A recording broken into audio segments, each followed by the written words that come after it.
so I'm going to go ahead and just pick up where I left off. It's been a while since I've recorded the video. And it's been a while because I was waiting on information about the storage, and then once I got the information about the storage, it just took me a good while to process everything. So I'll go ahead and backpedal for a moment. So as far as the storage is concerned, everything that was in the home that we shared together before my son's high school graduation was in there. Literally everything. We only had a few pieces of clothing, and by we, I mean my son and I. We had a few pieces of clothing from out of the storage. So around Christmas time, my son, when I was getting ready to go to Houston to visit, my son asked me to bring him the remainder of his things. Now, of course, I wouldn't have been able to put it all on the plane, so my intention was to mail all his stuff to him. And whatever I could carry on a plane, I'll do that. When I pulled up to the storage room, the code wouldn't work. And when I went to the building to ask the manager what was going on, he said a payment had to be made on it.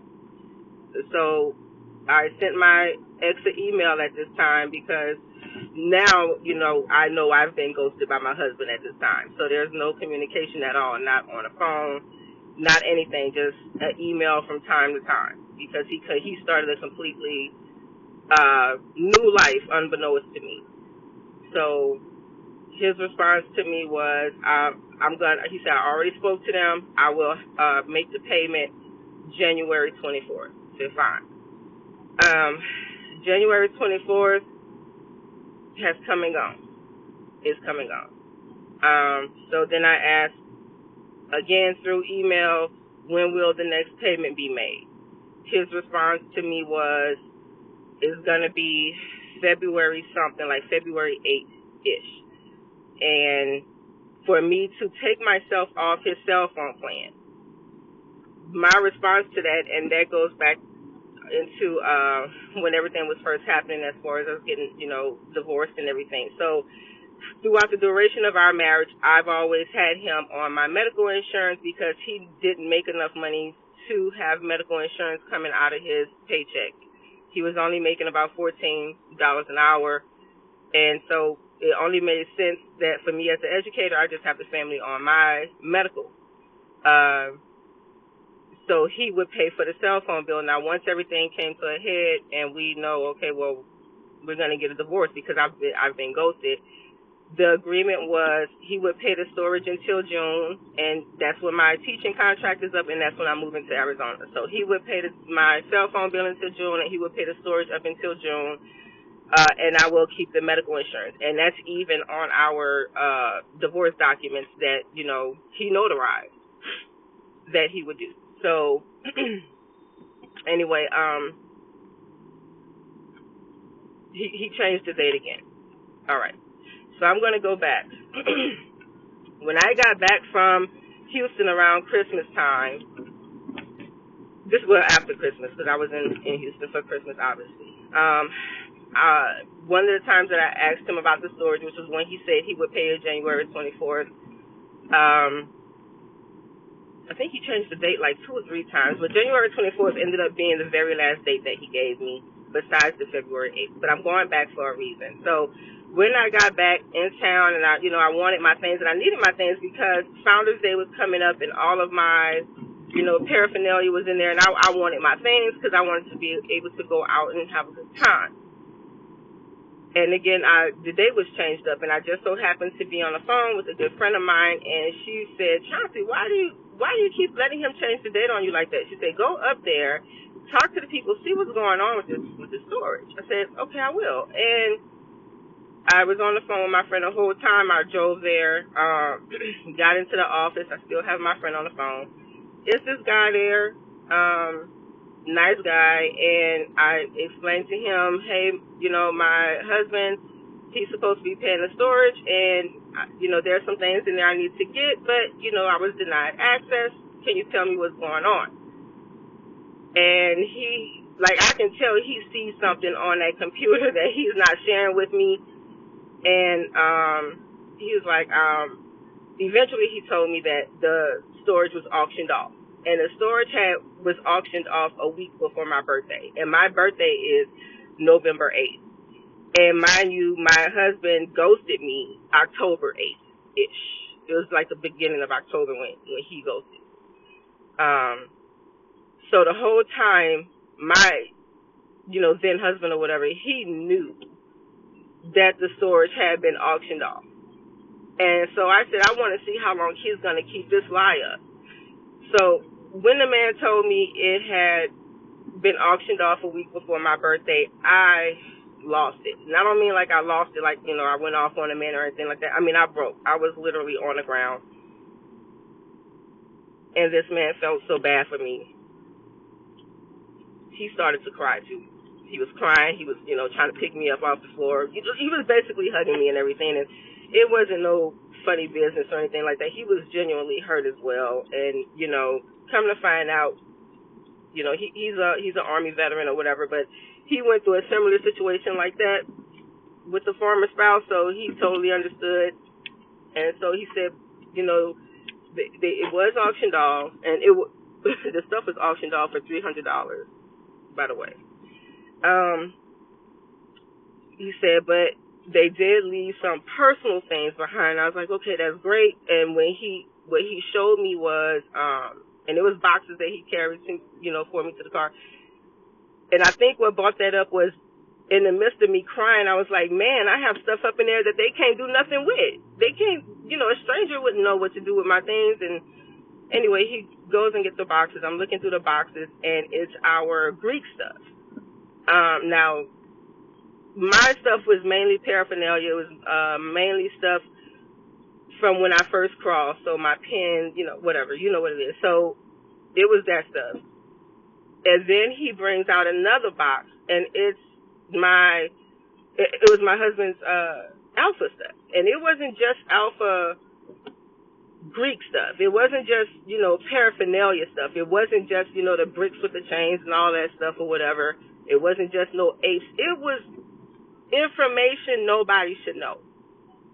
Nobody should have access to other than those men that are involved in that. And I said, oh my God. Because at this point, I'm angry, and I'm not going to lie, my Scorpio came out, and the Scorpio in me wanted to just dump everything in the nearest dumpster. And I didn't care who found it. But, I gathered myself together, and I just, along with the little bit of property I do have, I threw it on in my car. And I wanted to see how long this dude was going to keep up this lie about this storage. And I needed that to happen because people don't believe he lied, because he's such a convincing liar. He's a narcissist. And any man that can go to his wife after, purposely sabotaging therapy sessions, purposely sabotaging holidays, purposely sabotaging birthdays, stealing your money, messing up your credit, surely someone would believe he's a liar, but no one believes he's a liar. So I needed that to happen. I needed for him to continue to lie. So I just played into it. So anyway, back to the date. So he said January 24th. January 24th has come and gone at this point. I need to go this way. Then he sends me a message, says it's going to be February, blah, blah, blah. February, that date has come and gone. And then finally he sends me an email because, he started a new life. He's pretending that, everything is everything with me. His message was, I was afraid to tell you that I lost my job at XYZ. I'm sorry that I lost our things in that storage. That was his apology. And his apology is bull. And I say that because in him saying, and that goes to show, like, he just does things that he thinks is going to hurt me. In the message with him saying, I'm going to pay the storage on this day and that day, he's also included, oh, and by the way, I took all my things out. The only thing I got up in there are my coats. That's fine. That's fine. I just need me and my son's things. The storage for me is an issue because, and I'm not worrying about my things. My things, what's lost is lost because I made a decision to marry a convict. I made a decision to marry a felon. I made a decision to marry somebody that I put rose-colored glasses on because I seen what I thought would be, a good person. What hurts me is that, I lost my son's things and just things I could never get back as far as my kids and my grandson is concerned. My son, he worked really, really hard for things that he liked, and what I mean by that is a lot of people counted my son out, especially when it came to, school and education and everything. So when my son worked, he worked.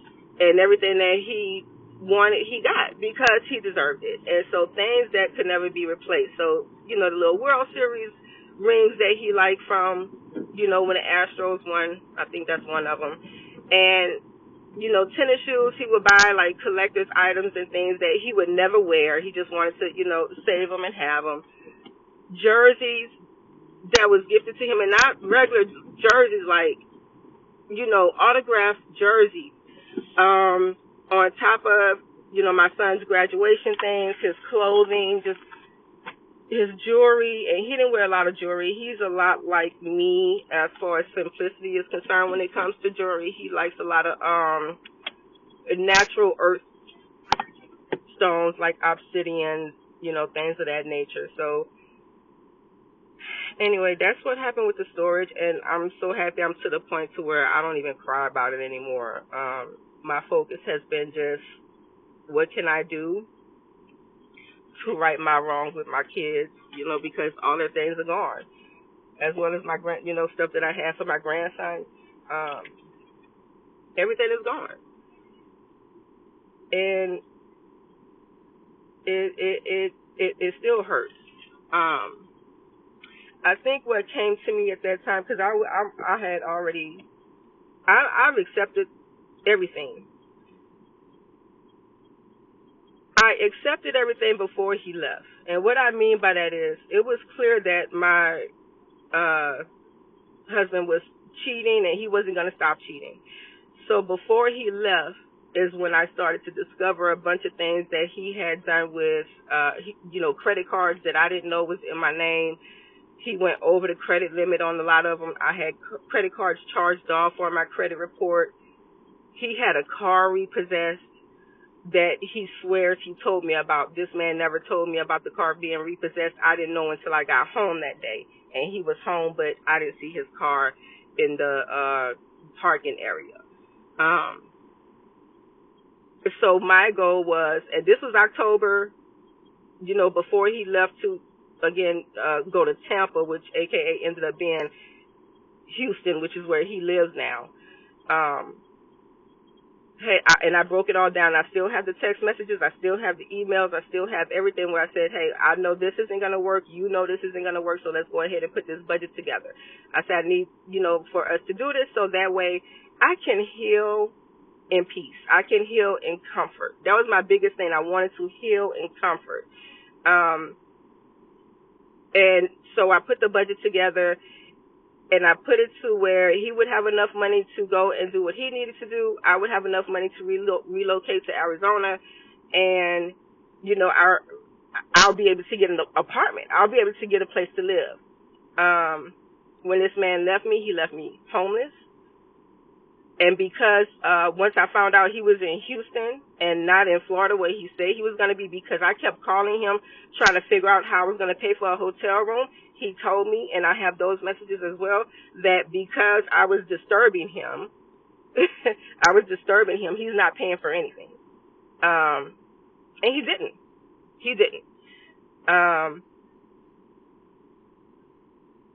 What's crazy, and I'm going to make some more videos because I know I'm all over the place, and that's only because so many things has taken place and so many things are starting to come to me that I wasn't aware of at first.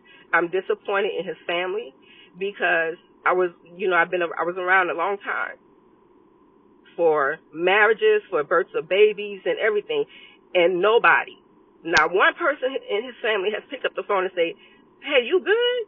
Because he's here.